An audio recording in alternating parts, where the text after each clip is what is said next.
Comment germe l'idée d'un spectacle au tout départ? C'est toujours l'histoire qui est essentielle. D'accord. Il faut que moi je sois ému ou que je perçoive un intérêt à cette histoire. Par exemple, le porteur d'histoire, j'étais dans un cimetière sur un tournage dans les Vosges, donc dans un petit bled où il pleuvait, etc.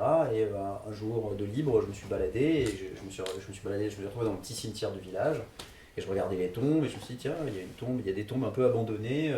Depuis combien de temps elles sont là? Ah, ce serait marrant si il y avait quelque chose, qui à un moment quelqu'un venait et devait déterrer une tombe parce qu'il n'y avait plus de place.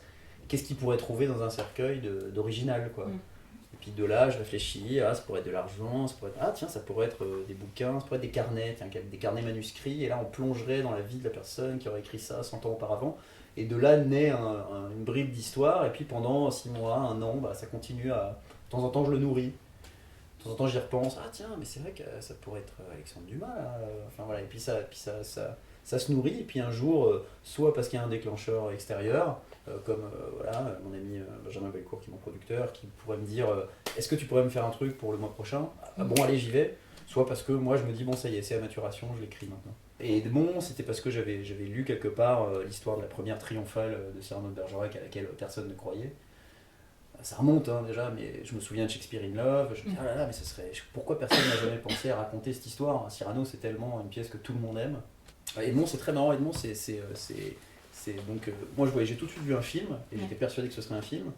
Et je l'ai développé pendant 3 ans pour une boîte de production, une grosse boîte de prod. Mais bon, on avait du mal à le monter parce que c'est en costume, c'est cher, etc. Voilà, personne. Ça patinait un peu.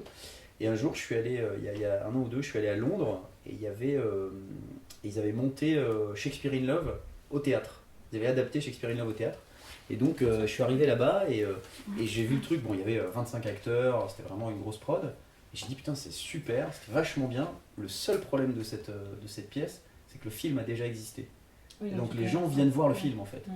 Mais si ça avait été une pièce, ce serait un triomphe. Et donc, j'ai commencé un peu à cogiter, à me dire, mais en fait, Edmond, c'est possible au théâtre, quoi. Et comme on sortait du porteur, du cercle qui marchait, qui avait très bien marché, qui avait des Molières, etc., je me suis dit, bon, c'est peut-être le moment de tenter un spectacle dans une grosse salle avec beaucoup d'acteurs, mais pas de tête d'affiche, mais de le tenter, quoi. Et puis finalement, ça allait très très vite. Très très vite. On a tout de suite trouvé le Palais Royal qui a dit on y va. Et au final, c'est devenu ça. Et je pense que ça facilitera par la suite le film. Que tu feras. J'espère, ouais, j'espère. Donc voilà.